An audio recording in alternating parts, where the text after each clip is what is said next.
Two takes, that's you. Three takes, not me. Two takes if you lucky. First take, stop me.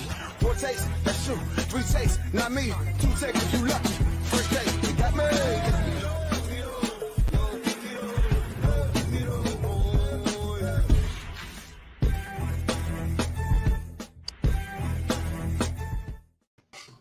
All right, welcome to the first ever live Cobb and Dash show. Got a nice little setup for you guys.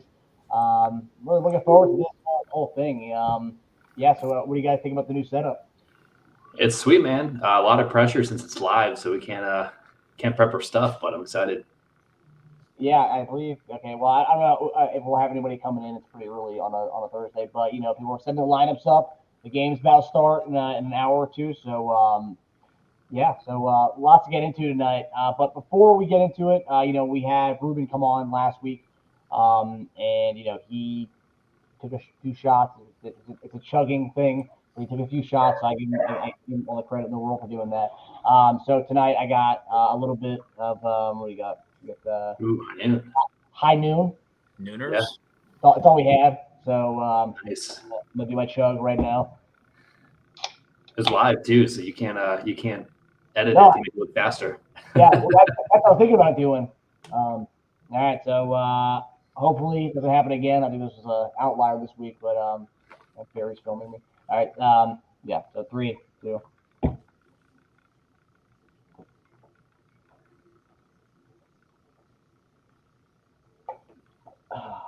Not done yet. Really, I should have put it as cold. I should have straight this room temperature. Okay. The carbonation is probably the worst part of that. Oh yeah. Yeah,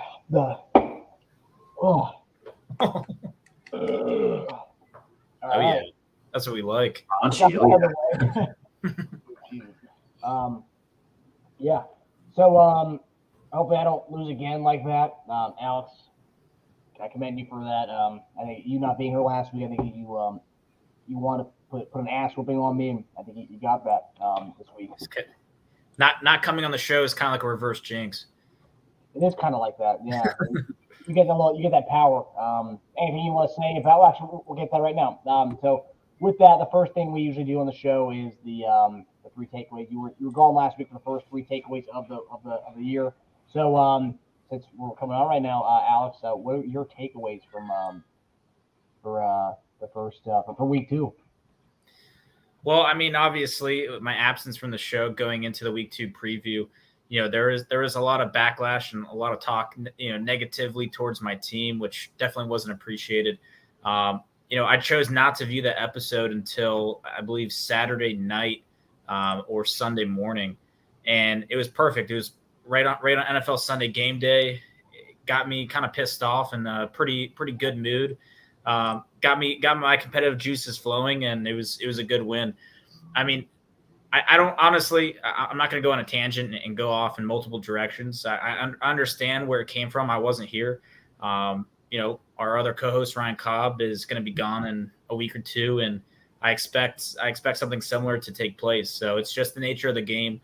I think I don't really need to defend myself. I think my ranking as of now speaks for itself. Making the playoffs pretty much every year speaks for itself. So I have nothing to say about my team. I'm confident that it's gonna, get there by the end of the season. So, Cobb, what was your week 2 takeaway? I'm in trouble, man. It's 0-2, worst start since I think 2017. We talked about it last week on the show. I do think this also shows that the reverse jinx works. Barry did it on the show. He did it throughout our entire matchup. He kept texting me, complaining about his team, and I don't understand why. He was like, after Juju got him like a 7, he was like, "Oh, your game, man." James Robinson gets a touchdown. Oh, James Robinson's an SMH, and like complaining about his team, and then Tyreek gets a 40, and I'm like, "Fuck yourself, Barry."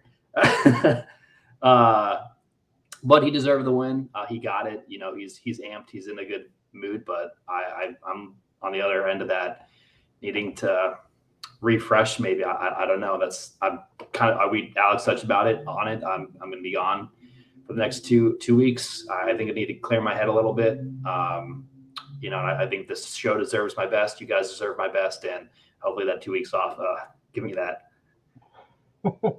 Well, we're gonna miss you. I know the Top Dash is not gonna be the same without you for 2 weeks. We just hope that you set your lineup.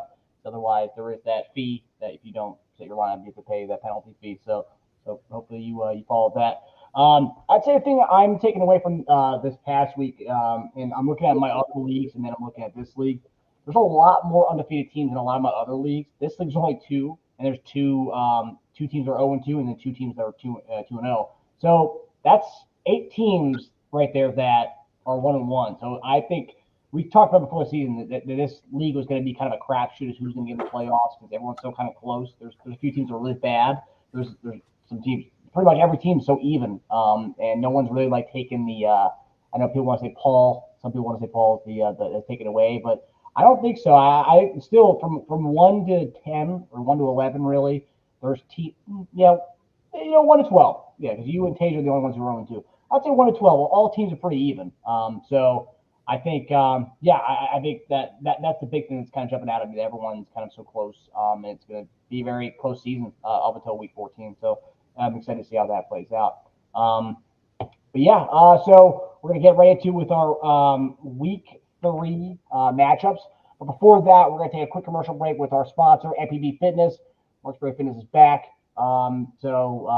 If you're looking to get nice and trim for, if you're going to Europe, like Cobb, or if you're looking to get nice and trim for your Halloween costume in a couple of weeks, or you're trying to get into fit for a flag football tournament coming up, Marcus Berry is your guy. Give him a call.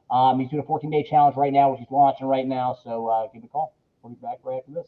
Hey, what's going on, guys? It's Marcus, and I'm launching another free 14-day fitness challenge. If you're committed and inspired and already on your fitness journey, well, I think this one's for you. I'm offering training plans, nutrition plans, and daily check-ins. If you're interested, comment below or DM me. You heard him. Give him a call back. DM him, whatever, to get in for Marcus Berry's 14-day challenge. So, all right. So we're gonna get into it. First matchup actually is Marcus Berry. So I'm gonna let you, Alex, take this one away. And this is Marcus Berry versus Tasia. Yeah. So looking at this matchup here. You right away you see the discrepancy in the projections. Marcus Berry's projected 133 to 120. As we dive into the specific matchup, just kind of going positionally here, you got Kyler Murray against the Rams versus Hurts, who's been looking fantastic against Washington. I think that's pretty even there. I do want to say that Hurts maybe edges him out just because of how hot they've been playing and divisional game. However, I think it's pretty even. Adams, Michael Thomas.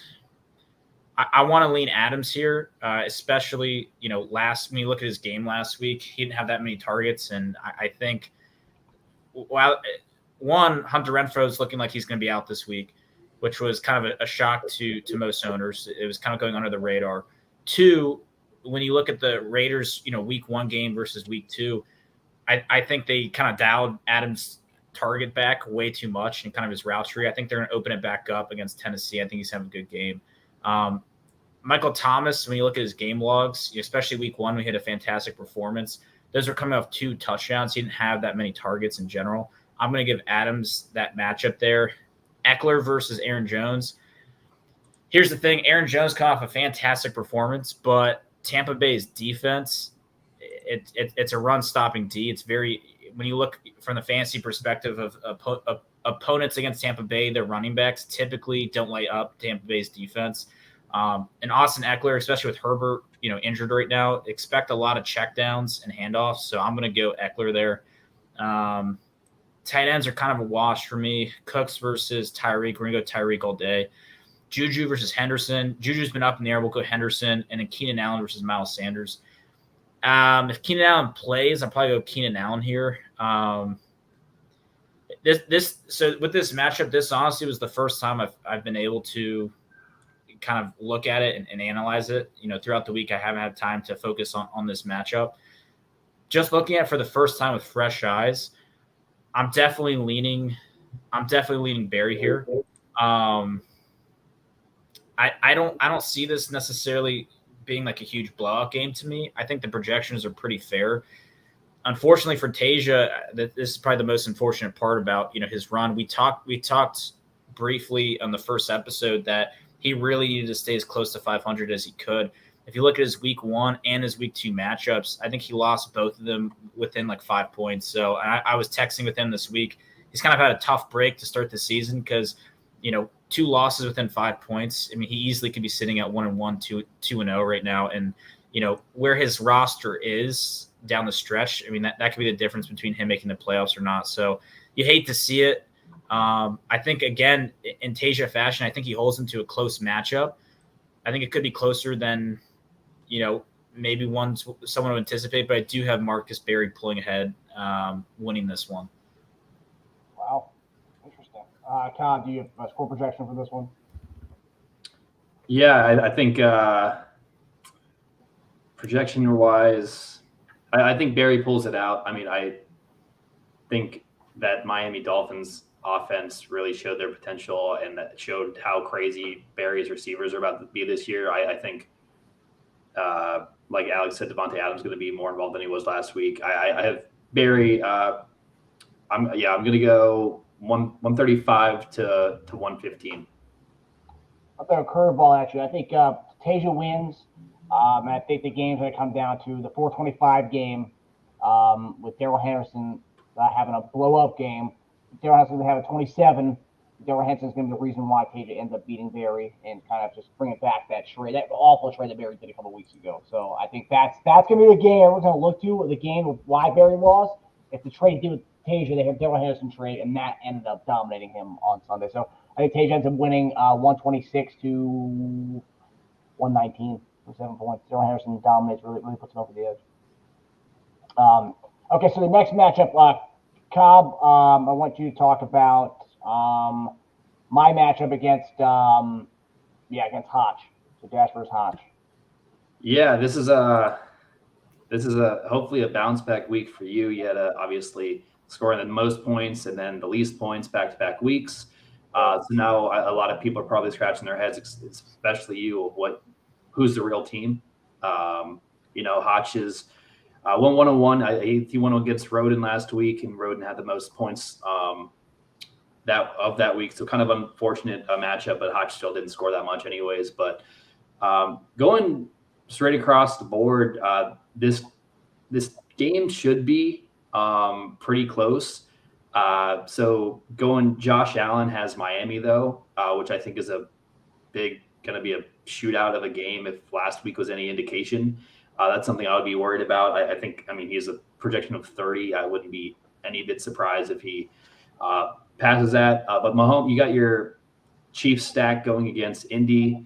I think I saw a stat that Mahomes against whoever's defense it is over in Indy has kind of dominated lately. So I'm not sure that, like, a lot of people think of Indianapolis as like a pretty tough defense, but they don't really have an identity right now, even though they do get Shaq Leonard back this week.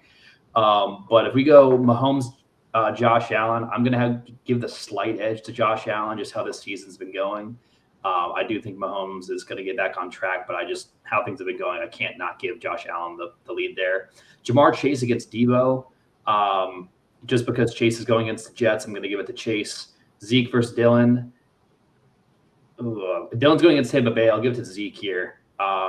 Kelsey easily over Hawkinson, Jefferson over CEH, Patterson over Pierce, and then Olave over Cooper. Honestly, man, I think this is going to be obviously it's only week 3. You're both 1-1, but I do think this is an important game for both of you.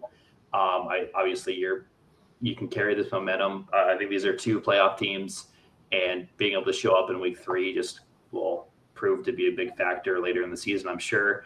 I'm going to give, I think Dash is the favorite right now, but I'm going to give Hotch a slight victory here. I think it's going to be a high scoring matchup. I'm going to go 145 to 142 for Hotch. That's a fucking surprise coming from you. Alex, what do you have projected wise? So I was actually after this past week's games, I was going through every single team's roster, and to my surprise, Hodge's lineup was much worse than I had initially anticipated. Obviously, it's anchored by a couple of really strong fantasy players that can blow up in any week. Especially having the two young receivers. But there's elements about this that I like, elements that I don't like. I think the parts of Hodge's team that I like is down the stretch. I think people like Dameon Pierce, Chris Olave, if you look at a lot of people on his bench, I think they have upside by week 8 or so to really develop into, a championship winning supporting player. And I definitely think, Hodge in the playoffs is going to have a scary roster. But I think for the first couple, 6-7 weeks of the season, while those players start to find their roles, I think he's got some weak points. And we saw obviously last week he barely cracked 100. I'm going to go Dash in this matchup here. Typically, we'd have to look back at league history. I think whenever Dash and Hodge play each other, I don't know if this is just in my head, but I feel like it's always been a shootout in years past. I'm going that this is going to be kind of a conservative matchup. I'm going to take Dash pretty close to the projections. I might say I'm going to go like 133 to 121. I don't think this is a shootout. I don't think it's necessarily a super low scoring game, but I think for, the kind of the rivalry and trends that they've built up in the past, I think this is more of like a more calm, low-key matchup. Yeah, I think I'm gonna say I win this one too, and the way I'm saying this, I think Mahomes is gonna have a blow-up game. I think just look at my team in years past. No matter how good my team is, my team will go as how good Mahomes does. And last week Mahomes had 21. I didn't win. I didn't win my quarterback matchup, so I'm not gonna win my whole thing. And the thing is, Cobb kind of alluded to Mahomes versus Gus Bradley's defenses. He's 7 games. He's 6-1 against them, and he has 17 touchdowns, 2 interceptions. Another stat that's also one that I brought up on my Chiefs podcast yesterday. Mahomes is going into this game in the Dome. Mahomes is 7-0 in the Dome with 20 touchdowns, 2 picks, 2,395 yards passing, and then like 30 carries for about 200 yards. Rushing. So, I mean, that's also another thing that's going in Mahomes' favor. And also, Colts get the pass this year based on what I saw. Bradley's defense has allowed a 72% completion rate to start the season, which is number 31 in the league, next to dead last in the league. And that's going against Trevor Lawrence and Davis Mills. Now he's going against Patrick Mahomes. And generally, when Mahomes is at down week, usually the next week is a nice little get right game, even though we won last week. So, yeah, I think I win this game. Man, being Hodge is just so nice. Like there's winning a championship. There's also getting the high score in this league, and the third thing is beating Hodge, and then being able to text him about it. Whoever went to the draft heard him say, how many championships do you have?" And he's at home trophy like a baby. Beating Hodge is so sweet. It's the chef's kiss. So so I think I'm gonna beat Hodge this week, and I'm gonna be able to text him about it and be nice little bragging rights. And is the first 3 opponents you get to play them twice? Is that the first 3 opponents you play them twice? Is that what it is? First 2 or first 3, one of those, yeah. First 3. First 3, yeah. So I get to play Hodge again, so I have that one over him, so be nice. And plus, he's going to be a fringe playoff team, so this is the kind of game that matters. So being 2-1 is just a nice way to be, not 1-2. But, okay, so I always love getting able to talk about my co-host matchup. So I get probably the luckiest, the nicest game of the week between my guys here, Alex and Cobb.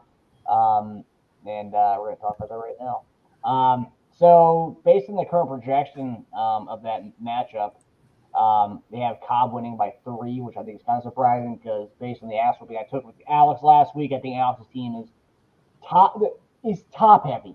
And I think if his stack is like Mahomes and Kelsey stack, when they're on, you can't really beat that team. It's not going to happen.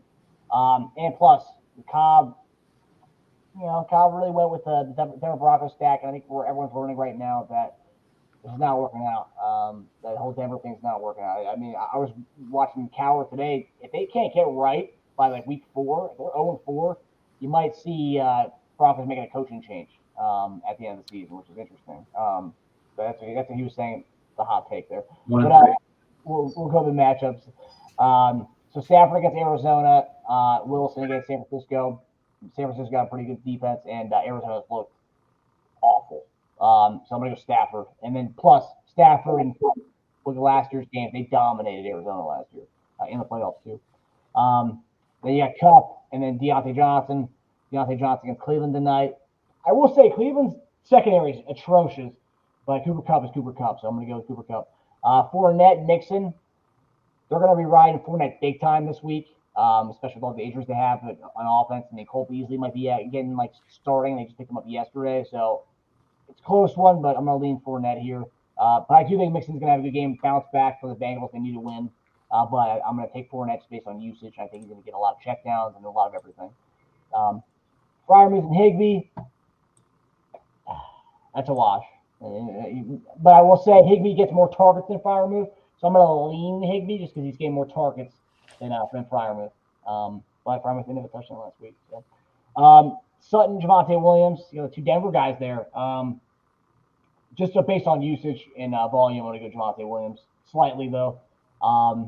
Then you got Darren Waller, who I hear is on the trading block. I hear Alex is putting Darren Waller on the trading block. I have a reliable source who told me that Alex has reached out to him about getting rid of Darren Waller.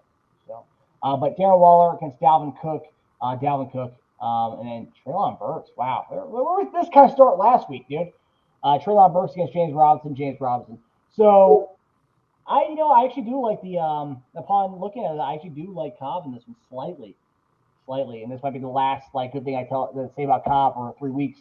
But yeah, I think Cobb gets his first win of the year this Sunday. But slightly though, I wouldn't be surprised if it goes either way. But yeah, I like that. I like where the projection is. Say 135 to 128. Cobb wins by touchdown. Alex, what do you have to say about your matchup here?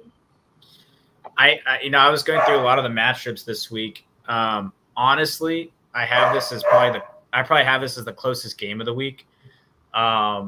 Myself, I think it's honestly going to be a coin flip. I'm obviously going to lean myself here.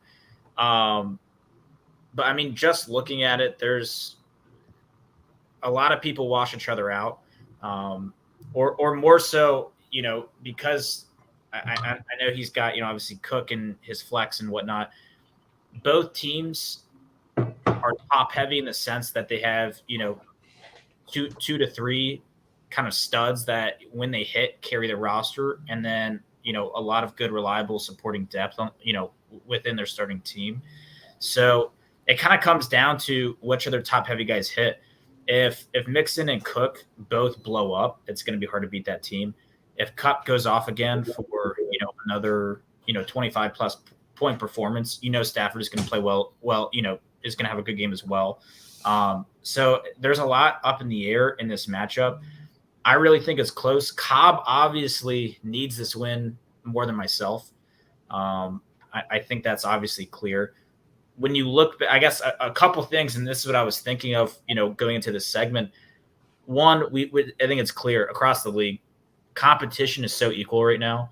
So it's so hard to, pick out a bad and a good team. Honestly, I do like Cobb's team. I think it's right there in the hunt. And if he falls to 0-3, I don't think he's an 0-3 team historically. When you look at people who start 0-3, it's just kind of an unfortunate situation if he does fall to 0-3. But here's what I will say.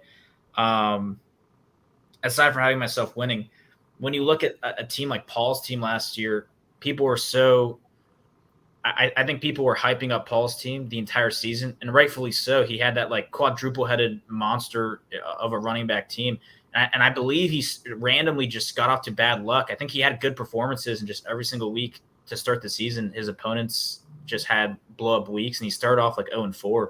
And it got to the point where it kind of became the running joke on the show because it was kind of in our heads a lock he was going to make the playoffs. And it was God, he lost another one. He lost that. And it got to the point where it's shit, this guy might not make the playoffs. I think Cobb could be going in that direction if he does lose. That could be a point of discussion next week. But I think this is a must-win game for Cobb for that reason. I'm rooting for him. So we'll see what happens. But I do have myself winning in honestly, I think this is going to be a very close game. Where the projections are, I think is pretty even, but I'll flip it. I'll go 134 to 131 myself. God, what do you think? Yeah. obviously, like Alex said, I definitely need this win more than he does. And I'm in one of those situations where like I look at my team and I don't really know what to change at the moment, just because there's no reason to bench a lot of these guys or get rid of a lot of these guys. Like Dash said, I did go all in on the Denver stack. There's no hiding it. They look awful. I think they're 0-5 in like goal to go situations with scoring a touchdown. Sutton was like 2 inches away from getting that first stack touchdown of the year.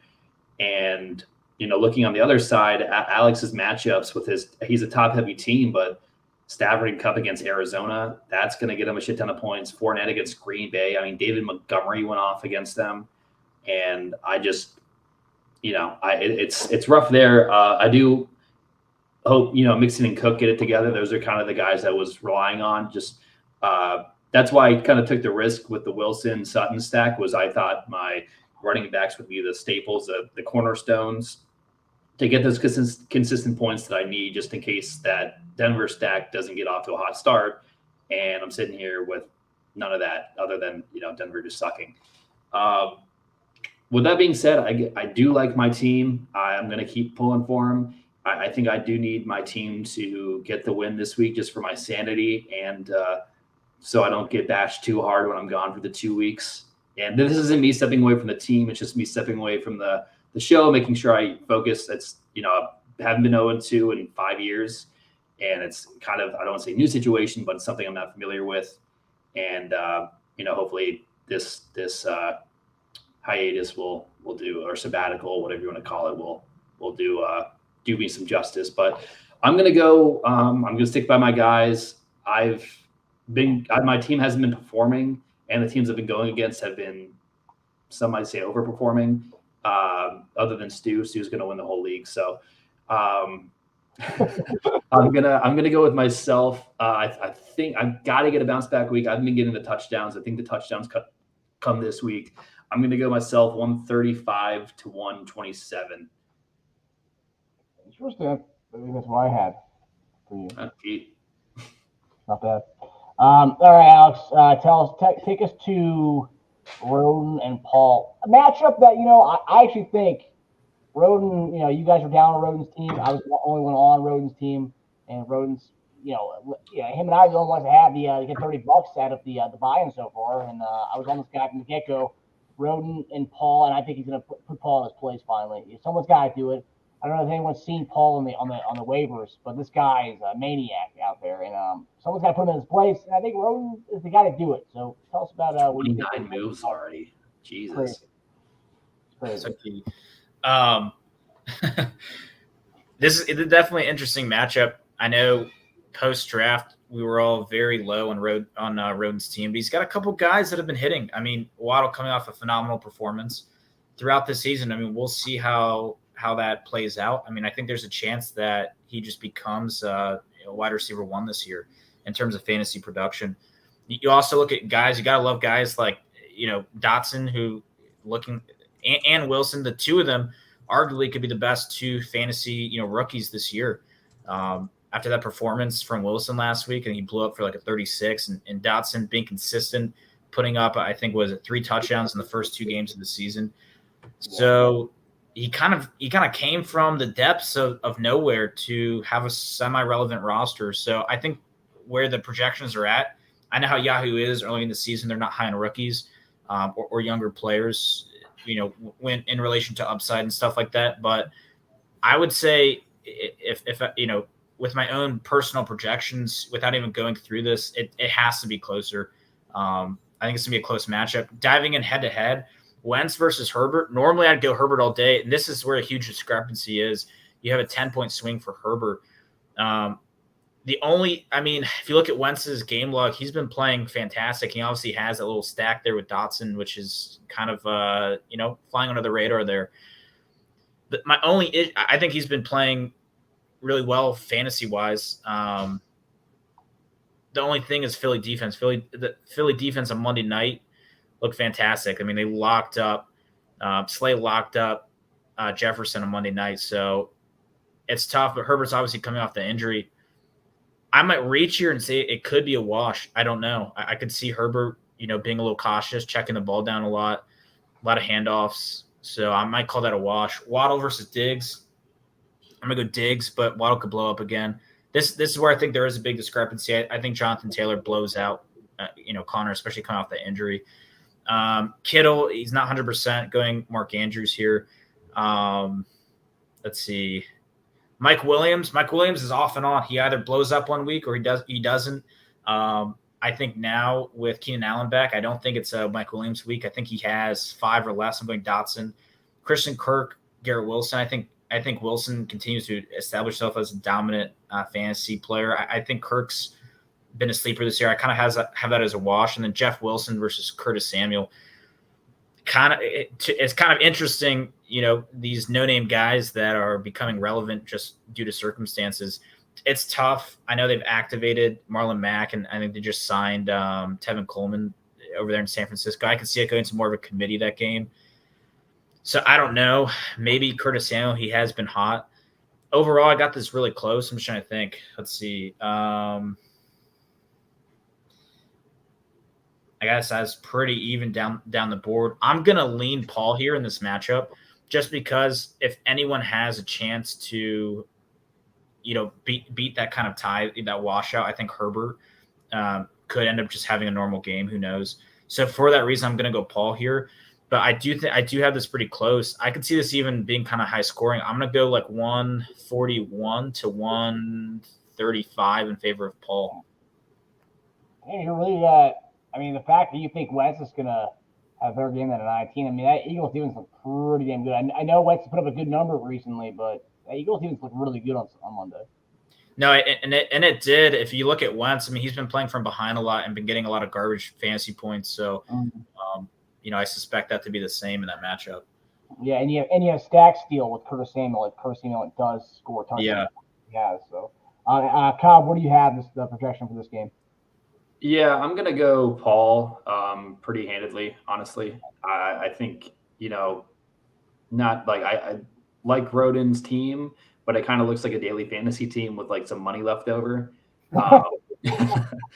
And so I'm going to go Paul here with I'm going to go 140 to 120. So pretty close to projections, a little higher for Paul. But yeah, I think Paul's team is just top to bottom was much better. Yeah, I'll be a devil's advocate here. I'm gonna go with Roden. Roden's a team I've been on since week 1 of the season. I really love this. He's getting hurt by the fact that Mike Evans is out and Renfro's out, and that's what he's got to go with the full rookies and Jeff Wilson. Hey, you look at that team, you don't think he's got a shot in hell, but I'm gonna give him a shot. I think he wins this game in a grinded out kind of fashion. I think we're talking 116 to 110. Herbert hurts his ribs, and he's out again, and he ends up getting a 6 before he finally leaves the game. So, yeah, I think Roden steals a dub here. All right, Kyle, talk to us about our boy Cale God and our boy A. Millie. Yeah, so this is an interesting game. These are two teams that I have just based off of their lineups pretty close together. I think Adam's team has greatly underperformed. He does have some holes, but ZT's team is a little iffier to me than his third place ranking will show. Cousins against Lamar. I think Lamar is going to destroy us. So I think that's an easy Lamar, even though Kirk Cousins, I always take his primetime games with a great assault because I think he's 2-35 or something crazy in primetime games, and which is insane. Or maybe that's his touchdown to interception ratio. I don't know. Yeah, so I go Lamar over Kirk, Terry over versus Bateman. I do like that Adam might potentially cancel out some of Lamar's points because Bateman's been looking pretty good this season. I think there was a lot of head scratching when this was one of Adam's keepers, I believe, with Bateman. And I think people were head scratching a little bit, but he's got a touchdown each week. And I think, again, our corners have been struggling a little bit, and I think we're going to try and contain Lamar, but then he's just going to destroy us on the throws. But I'm going to go, I don't know. McLaurin and Bateman are closer than you might think, in my opinion, at least. And based off of how Philly looked, I'm going to go Bateman actually here. CMC and Barkley. CMC hasn't looked great this season, and he's still scoring in the teens. Barkley looked pretty bad last week, or at least shut down. I think this is pretty close. I'm going to give the edge to CMC. Logan Thomas and Njoku is kind of a very gross tight end matchup. I'll go, Jesus. I don't know. I guess we'll go Logan Thomas based off of the targets. Drake London over Antonio Gibson. Drake London's been looking great in Atlanta. They're peppering with targets. Now, this is where it gets interesting with Amon-Ra St. Brown been destroying. This is a guy that, I mean, he was doing good at the end of last season, but he's just continued that success. These are two receivers I didn't expect to keep blowing up like they have. I mean, AJ Brown was limited a little bit, but he's still getting a lot of targets. That Eagles offense is looking great. I'm going to give Amon-Ra the edge just because of how consistent, he's blown up every week. But I think, yeah. Question: would you go? Because the whole thing was when Adam catch Rashad Bateman, he left Amon-Ra St. Brown was one he left. So between those two, who do you really have? Right. I mean, Amon-Ra St. Brown for sure. Yeah. So the Rashad Bateman thing was still dumb. Yeah, sure. Yeah, it's unfortunate. I mean, we'll see where we're at in a few weeks. It's only 2 weeks in the season, but goddamn, he's been blowing up. Another two running backs that haven't been performing as well as Derrick Henry hasn't cracked double digits yet, and Alvin Kamara, he didn't play last week. I don't know is he supposed to play this week. I guess he's supposed to return. I'm going to give Derrick Henry the edge there, even though I think, Las Vegas versus Tennessee might be an ugly game, but Kamara just hasn't, he's only had one game and he didn't look right in that game. And Derrick Henry everyone's selling out to stop him. So, I mean, with all that said, the projections right now do have Adam in the lead, but with Lamar, what I think Lamar is going to do to the Patriots, I'm going to give ZT the win here. I'm going to give them, I think it's going to be a closer game than, again, their standings might indicate, but I think ZT lost a pretty bad one this week. I think he bounces back with a close win this time. I'm going to go 135 to 130. So switch those projections. I'll back that. I'll go 145 to 120 ZT over Adam. Just quickly on Adam's team, I think Derrick Henry's washed. I mean, I know Buffalo's good, but Derrick Henry's not looked good. So if we're not a Giants have a good defense, Buffalo's got a decent Giants have a decent defense.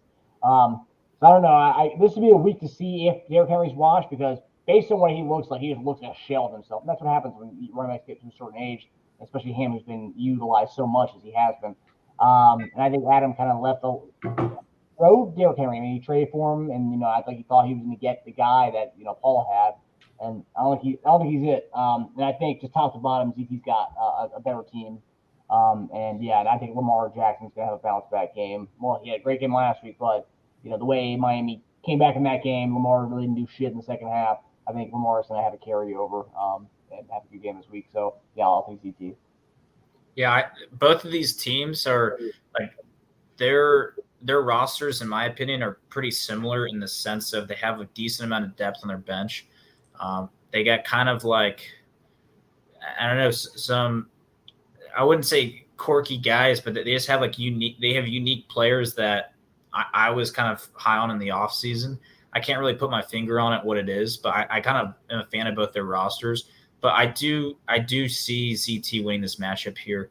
I'm a big Amon-Ra St. Brown guy, so I think he's going to have another big performance. I think there's a couple other guys in his team that are going to carry him to victory this week. I'll go 137 to 129. All right. I like it. All right, so final matchup before we head to the my favorite, the Pancake King rankings.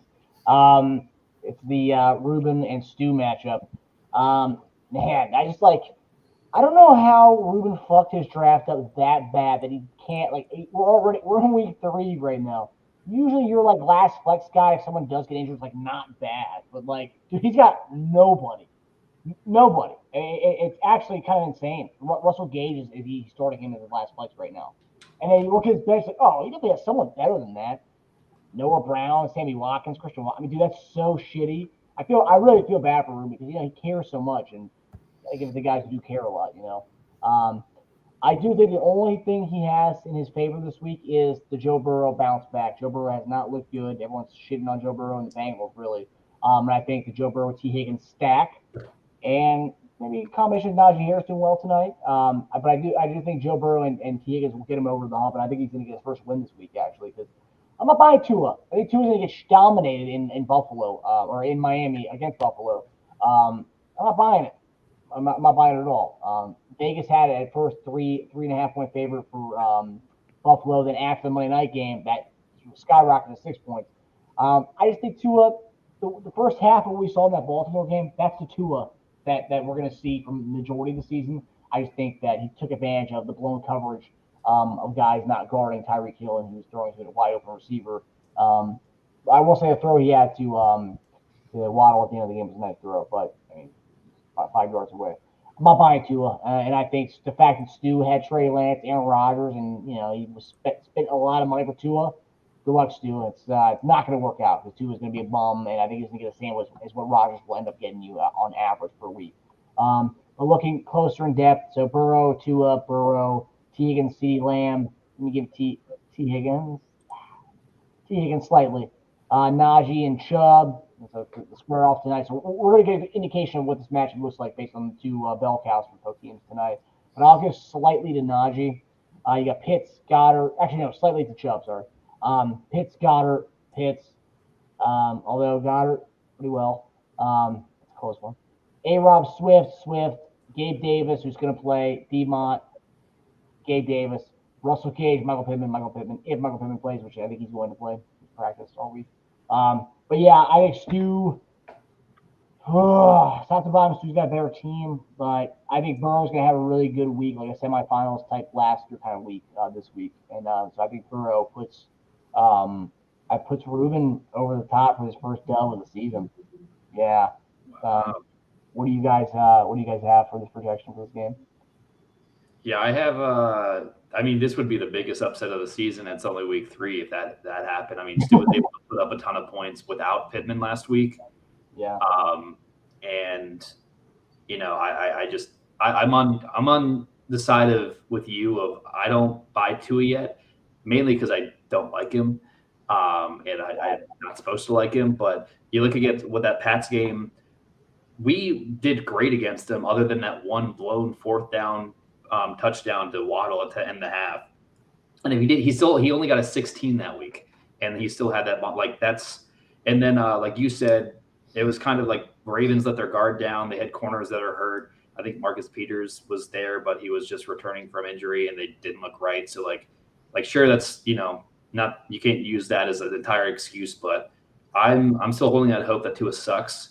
So sorry, Stu, you bid your entire fab on that. But I still have him winning. I'm going to go pretty handily. I mean, Ruben, he barely cracked 100 this week, and he didn't crack 100 this last week. So I'm going to go biggest blowout of the week. I'm going to go 145 to 112 for Stu. I stand right where Cobb's at with this. I think we should acknowledge, though, the fact that Stu blew $97 a fab on Tua. I think that's ridiculous. I get what I mean. I understand where he's coming from. You had Trey Lance go down. Aaron Rodgers is up in the air of fantasy production. He needs a quarterback, and he seems like the only viable option. But you just have to use common sense. Do you think any other owner in this league is going to drop more than even 30? There's no way. I mean, if you really want to get him, maybe put 50 and save some fab. I mean, the rest of the year, he's not going to be able to win a single waiver claim of any relevant guy. So, I mean, if he just feels comfortable, I mean, he does have great depth. I'll give him that. So maybe he just feels comfortable with his depth that he doesn't think he'll need to utilize a waiver wire. And that's fine. I mean, but I think we could see a point in time where that could impact him potentially. I don't know. Something to keep an eye on. Questionable move, but I do see him blowing him out this week. I don't think Tua has a great game, especially against the Buffalo defense, but I just like the matchups for everyone else in his team. I'm going to go 156 to 111, my blowout of the week. I was surprised he didn't go for Jimmy Garoppolo. Is Jimmy G still available? I mean, I would have gone. I would have done Jimmy G over Tua. And he had Trey Lance. I mean, Maybe. why would you go get the same? I don't know.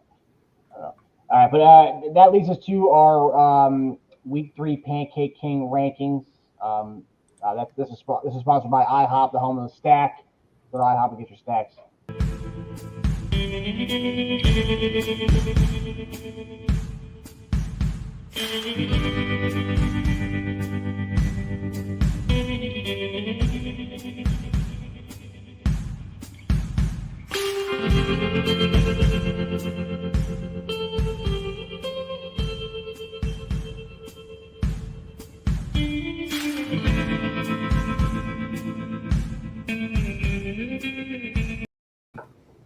And we're back. So we're going to go, each person's going to get their 7, 8, 9, 10, and 11, and 12. We'll go 7, 7, and then, then last we'll do our 12. Might be the same person. And then we have our guy, Marcus Berry, who's going to give us our Barry's motivational squeeze for whoever our 12th place person is, our Pancake King. So, okay, we're going to begin. I'll begin, and I didn't want to do this, but I had to go with my guy Cobb, who is 0-2. If you were 1-1, I wouldn't be doing this. I put you in. I have you as fringe playoff guy. Right now, I think you need to start getting some dubs. But I think right now you're a 7th spot. You're a fringe playoff guy. So that means you have to start rounding off wins here in the next couple games to really be in that conversation. Because now I think if you lose this week, I think it's over. I think the playoff hopes are done. I think we're going back to the old school Cobb, the Cobb that we all knew, the one when Stu was like, dude, I know this guy named Cobb. He's gonna play in our Fantasy League. I think he'll be all right. He's not gonna steal any championships. He'll be okay. He's a big Patriots fan. He doesn't really know much about football, but he only knows Pats. So I was like, okay, this kind of sounds key. Yes. I'm in the league. You had to win 2 championships. So what does Stu know? So I'm gonna go with you at 7th spot. Cobb, who do you have at 7th spot? Yeah, this is. I mean, we've been talking all season how close these teams are. I really think 3 to 7 or 8 are all coin flips for me. But at this point in time, I'm gonna have Alex at 7. I think there's the top heaviness, but I mean it's a great top heaviness to have. I think there were some teams that had a little more depth that I believed in. If Etienne pans out, like starts showing up more and gets more involved, I think this is an easy playoff team. Right now, it's just, I don't know, it's a coin flip. I've had just difficulties with this spot and the 8th spot, 9th spot all season. But for now, I'm going to give Alex 7. But hopefully you see him in the playoffs. Hopefully I see him there. Hopefully I see Dash there. I'm always rooting for my co-hosts. Me too. Just gonna go ahead and get that statement out there before I leave. And then, but yeah, I have Alex at 7. I think I had him there last week. Alex? Yeah, this is out of all the years we've been doing this year in particular is the hardest to do these rankings. Like I was going through it and I was like, oh, this is a playoff team. Okay, I think this is a playoff team. This is a playoff team. And I was like, wait, but what about the already my top 6? I'm like, damn. So it's literally I have like 9 or 10 teams in this league that like if you just look at the roster, I would qualify as a playoff team, but there's just so much going on. My 7th spot, I got Marcus Berry Fitness. It's just kind of as where it lies. Again, I think this on paper it's a playoff team. There's just so many other good teams out there. So I got Marcus Berry there. I think his lack of, per usual, he's reliant on really like three big guys as keepers. One of them goes down, I see him struggling big time. So we'll see what happens. Yeah, big week for him. He needs to win this week. He needs to beat the teams he needs to beat. He should beat to stay above the fray. Okay, so for the 8th spot ranking, I have David Roden, a guy that I'm high on. I really am high on. I don't like his lineup this week, but I think he's going to pull up the upset. But start off poorly, and then a guy who scores the high point of the week, the high score of the week. You had to give him his roses and his flowers, and I think, he's an 8 spot right now. I think if Brady can turn on the Jets, become Tom Brady as we saw last year, but otherwise, if Brady doesn't turn on at any point, and when the guys do come back, I think Brady is on a decline, and he's going to retire after the season, as the reports are. But he needs Brady to step up, and needs Mike Evans in that stack to really, to really be the rodent stacking and so I have an 8. I wouldn't be surprised if he makes the playoffs. I think he has a solid team, top to bottom. And I think Renfro, if the Raiders, step up and start utilizing him a little more, they started to do a little bit last week. And I think Roden's got a shot to make the playoffs. I know you guys aren't really high on his team, but I think when all those guys are healthy, I think he's got a good shot. So I have him at 8 spot right now. Yeah, my 8 spot again. I could have had this guy at 5. I could have, I have him at 8 right now. I'm gonna go Marcus Berry. I know he just beat me this week. Kyler Murray, I don't know, he's looked awful, and he's still getting them 24 and up, 24 and 27. I'm wondering where the hell this was last year for me. He's somehow pulling out points for Berry. I guess, question my ownership a little bit, but I think what puts Berry here is his lack of depth. I don't like his depth at all. I don't really like any of his bench players. He's starting Juju, who's I think it's going to cycle in Kansas City of who the wide receiver is of the week. I think we talked about that at the beginning of the season. But if one of these guys goes down, and Alex said, I think Barry's in a lot of trouble. Not sure how he's going to handle all the bye weeks, but again, starting lineup right now, very strong. Could easily make the playoffs, but right now I have him at 8. Alex? So again, real tough here. My 8, I have Ryan Cobb here at my number 8 spot. Oh. Here's the situation. Obviously we know it's talent's pretty even. Normally I'd probably have him right around 5 to 7 range based off roster and looking at everything. But I think at this point you do have to factor the 0-2 start. It is early, and I've in so many leagues made the playoffs after starting 0-2. So typically it doesn't mean too much, but when you look at the dynamics of this league, how it truly is okay, I have a really good team. I started 0-2, I have no worries about it. But when you look at the dynamics of this league of how tight it is, it's a lot harder to crawl your way back, compared to just being a top team. And the reason why I have him here at 8 is if he does lose this matchup to me this week, then at that point, okay, 0-3 against a lot of really good teams, it's a lot harder to climb your way back into, relevancy at that point. And just going out to the 0-3 start, regardless of how good your team is, at best, you're probably fighting for a wild card spot down the road. It's definitely a big setback. So for that reason of, really my matchup between me and him is a coin flip from him, becoming 0-3. I have to put him at the 8 spot.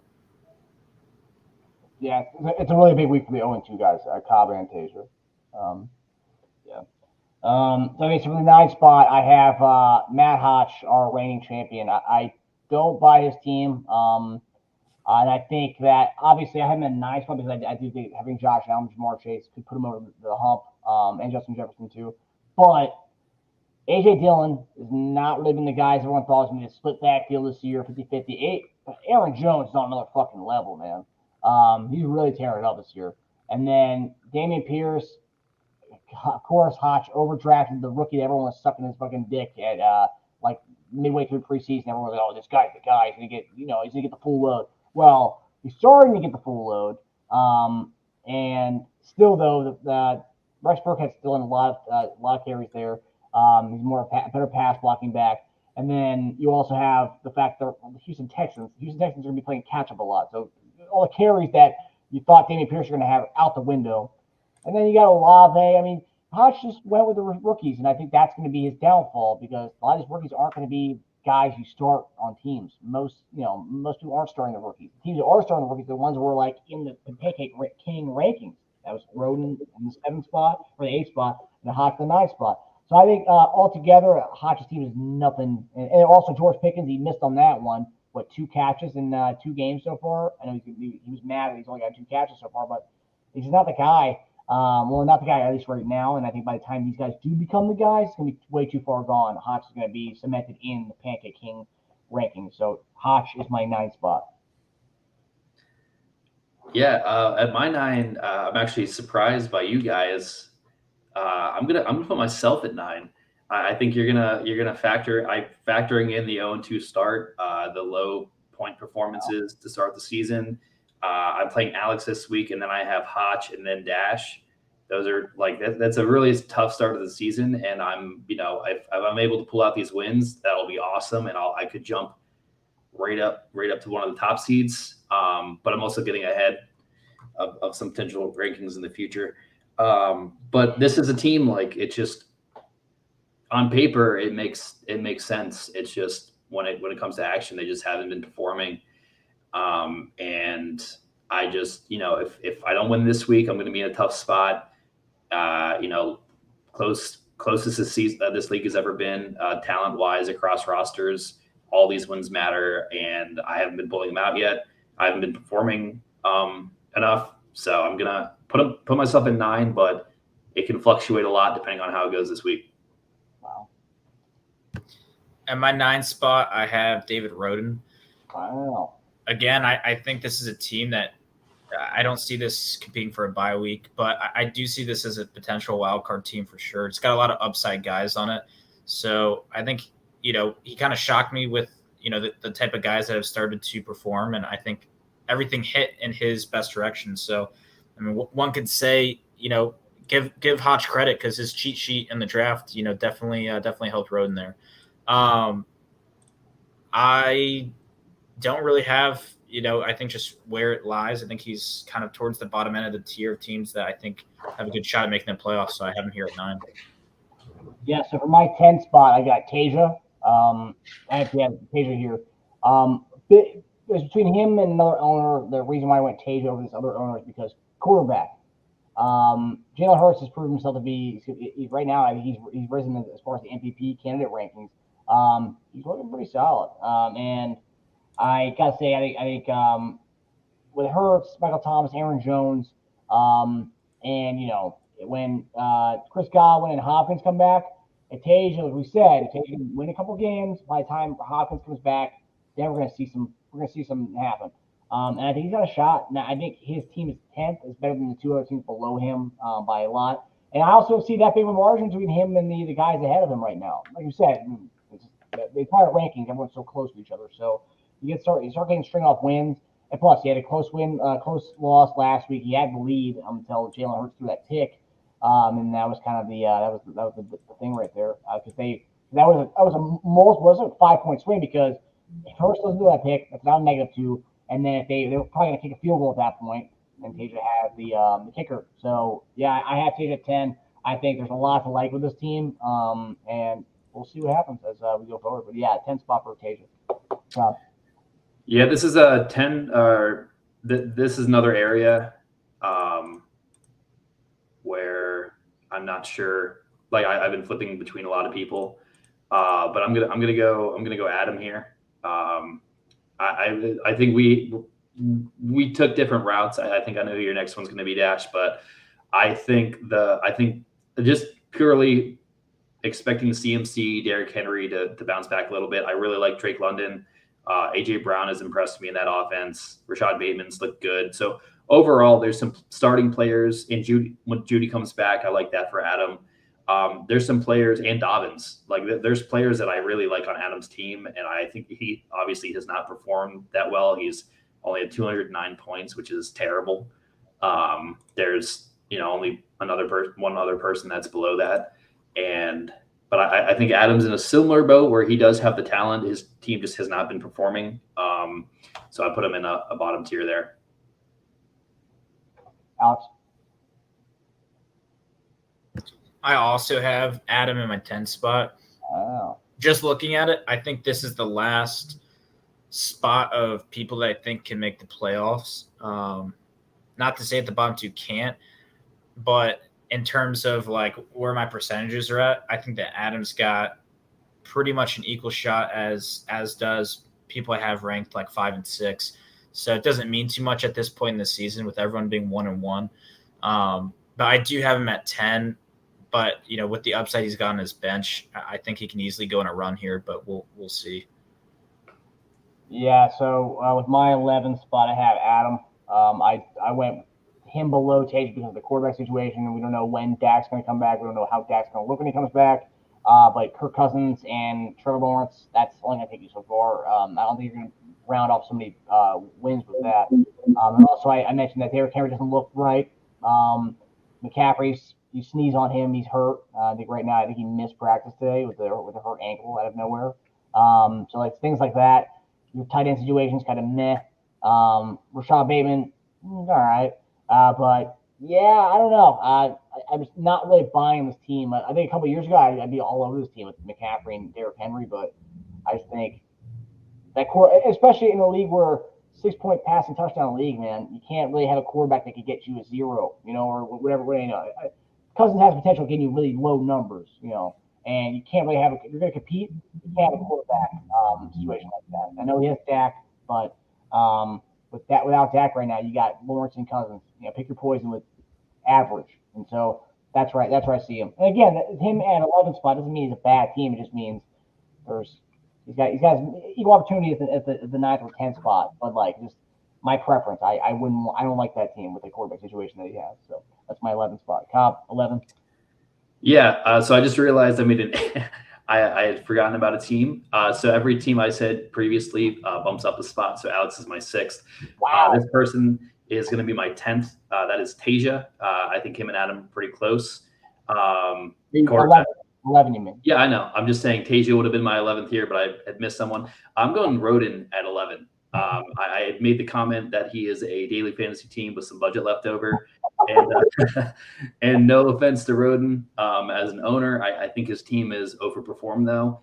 This is a team that I don't have a lot of faith in. I don't think Wentz is going to be a startable quarterback from here on out. I know Brady's on his bench, but I've been saying that I have some issues with Brady this year. Waddle, I don't think is going to be as good as he was last week, obviously, and Tyreek, because I still don't believe in Tua. Never liked James Conner. If I don't believe in Wentz, I'm not going to believe in Jahan Dotson, even though he's one of my favorite rookie receivers that was coming out. And then Garrett Wilson, Jeff Wilson, not huge on them. Garrett Wilson, actually, I do like, but it's just I think this is an 11 spot for Roden. So I apologize for the error. I knew I was forgetting someone. But again, 11 through 9 through 8 are all really close in my mind. I think we all have a very, very clear bottom of the barrel here. These are still teams that can be competitive, so I would not be surprised if Roden's able to pull out a playoff run. With my 11 here, I have Tasia. I think we're probably going to have a consensus Pancake King across the board. I'm anticipating, but yeah, I got Tasia here. I think, especially when we dive into who we all have at 12. I think his team's is miles better than that team. I'll make the bold prediction on the in 2 minutes here when it comes up to my turn that person I have at 12's locked in for Pancake King. Not a fan, but Tasia. I mean, again, we just went through all those teams that we all said could easily make the playoffs. His is, I think, towards the bottom of that tier, but I don't think there's a huge teardrop between him and those teams. It's just a little bit unfortunate that he lost the first 2 games, because if he was 1-1, knowing how crafty Tasia is, I mean, he could be right in there, but losing 2 games, especially the just kind of the way that would bring down your demeanor, just losing by less than 5 points in both those matchups, that's just really tough.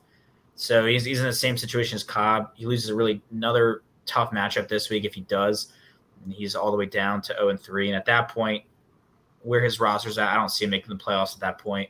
So I have him at my 11th spot.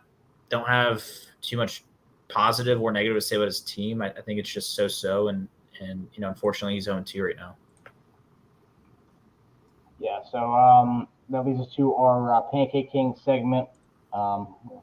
No more after this. You are the Pancake King, young and sweet-hearting fan of thieves. Ooh, see that boy, watch that taste, dig in the Pancake King.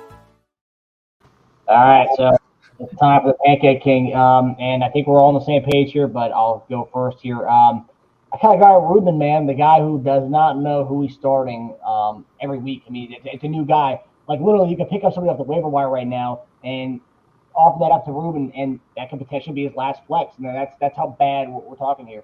And also, I'm not a big fan of the tier B stacks. The tier B stacks is just putting any quarterback with another receiver on the team. I like T. Higgins, but that's not the stack. You want the Burrow Chase stack. That's not the stack. So he's got the tier B stack of Bengals. Najee Harrison, not really looking like Najee like that we thought he was going to look like this year. His performance together is kind of shitty. Al Robinson, 13 last week, so maybe moving in the right direction here, but this team is really bad. I mean, let me put it this way. If Burrow doesn't get it figured out, the team is going to run away with the Pancake King. And I think it already has, because in the last 2 weeks we've already been on the same team. But I think it's going to run away with the Pancake King if Burrow doesn't get it figured out here soon.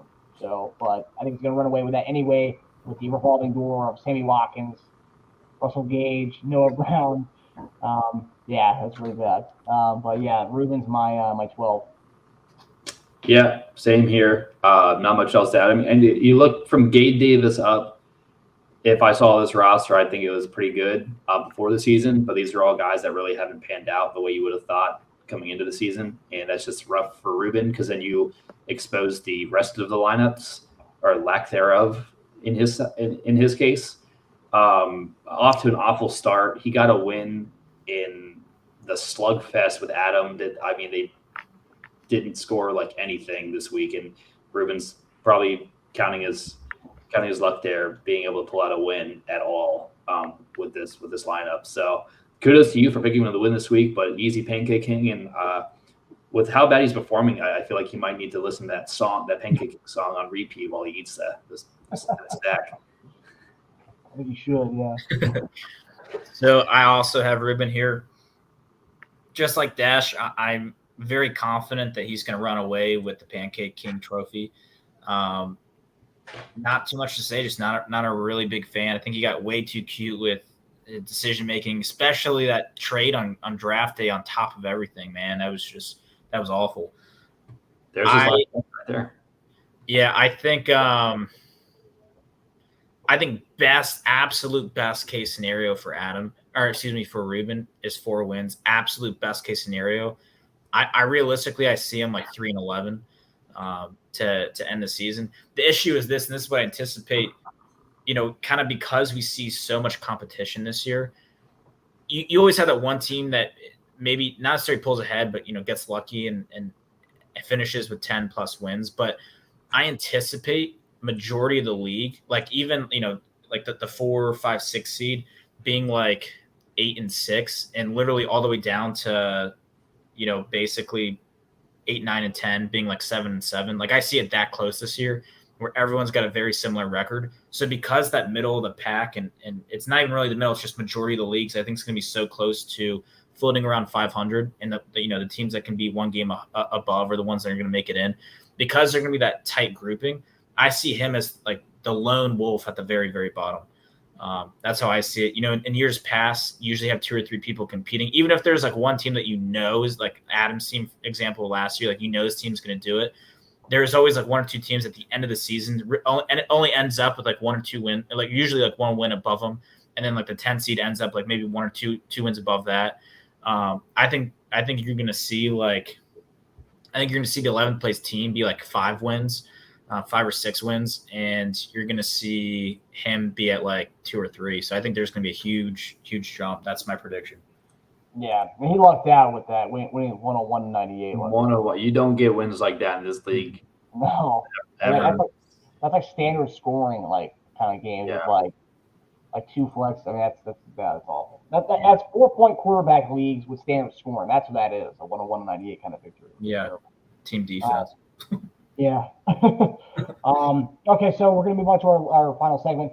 Final segment is kind of different. It's a transformation. And we kind of, every year on the Common Dash over the summer, we look at things like how can we make the show better? How can we retransform the show to make it even better? And we had a Barry's Juice segment, but now we have Barry's Motivational Squeeze, where Barry will talk to Ruben and tell him how he can try to make his team better. Pretty good segment. Got good reviews and rankings last week. So we're going to do that right now.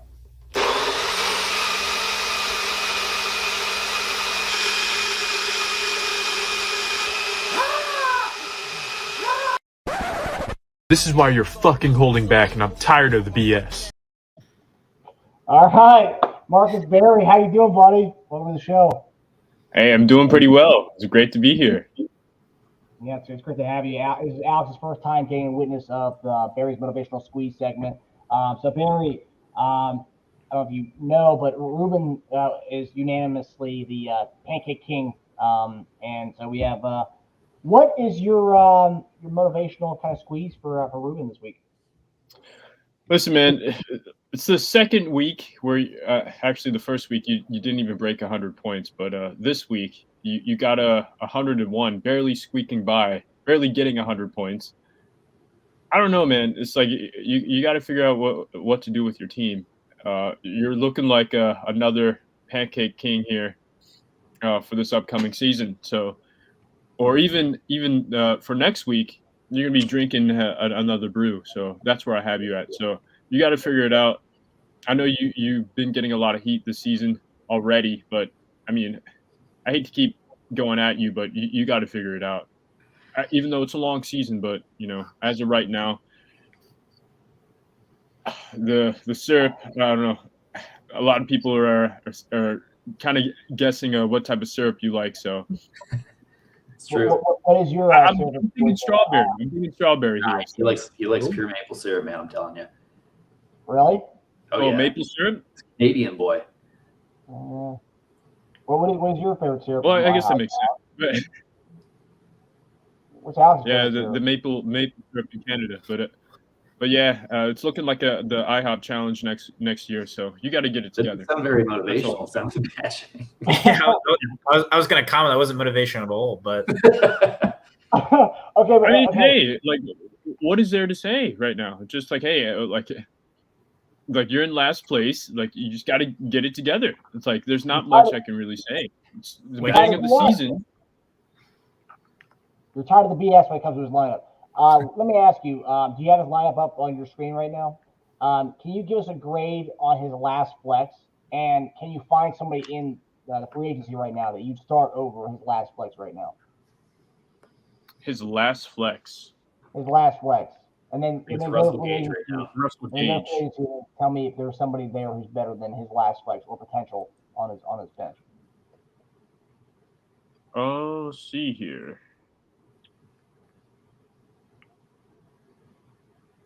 Oh, you could pick up Nelson Aguilar for his Okay, last yeah, flex. He touchdown last I just wanted to know if there was somebody who's He a touched free on last agent who's week. better than his last flex. But it's solid. You guys have any questions for our motivational speaker here? Yeah. How you feeling going on this week, Barry? Oh, okay. I feel pretty good. It's like I like my team. Even though like I expected I didn't expect that last fourth quarter from the Tyreek, but now I know what to expect moving forward. That can happen at any given time. Even last year, I started. Right live What's on up? Kardashian. Will you admit to reverse jinxing?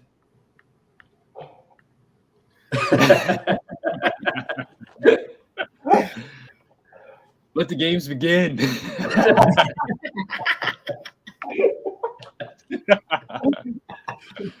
Son of a bitch. But yeah, Barry, we talked about the Pancake King rankings, and we don't usually get into the top six half rankings till midway through the season. We do the mid-season awards, which we didn't do last year. Bring it back this year. Let me ask you, who do you have right now, realistically? Who would you say is number one spot? Who's in the driver's seat to win this whole thing? realistically, In the driver's seat right now to win this whole thing. Very early, but just curious. I'm gonna have to say myself again. Hey, listen, like I know it's very like I'm not even in playoffs right now. I know I started last week or last year at 0-3, and I figured I was able to make. I said realistically, okay? You can't come on our show and tell us to do that, okay? I said realistically. Hey, I was hoping for a Paul answer or something, all right? Now I'll mute you, and you're gonna give something I want to hear, all right?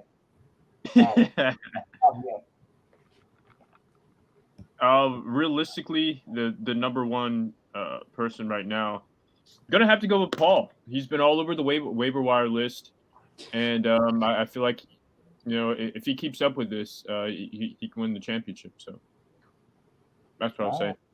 A fair assessment. What do you guys think? Averaging over 10 moves per week. Pretty crazy. Hey, you gotta respect the commitment.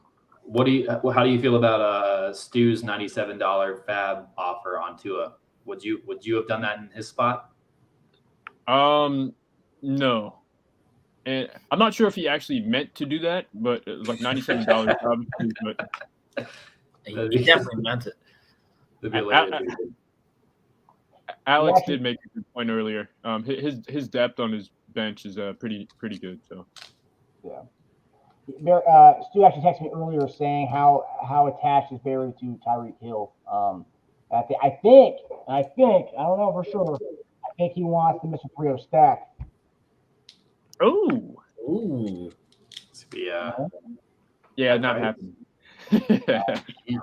Sounds like Stu should go after Waddle now. Yeah. He might have to. Might have to. All right. Well, Barry, thanks for coming on, man. It was really nice having you on for Barry's Motivational Squeeze. Always our favorite segment. Whenever you come on, man, it's always a delight to have you. I know it's bright in Dallas's day. You can see that right there, that giant smile on his face. That does it for the Cobb and Dash Show. We'll see you guys next week as we talk about week 3 in Cobb. We hope you have an amazing time in Europe. The Cobb and Dash Show will be live again next week, so you'll probably get a notification for it when it does go live. And you're welcome to come on, my man. Or you can comment. We can read your comments out on the show and laugh about how bad your team is or how good your team is. I wonder which one it's going to be.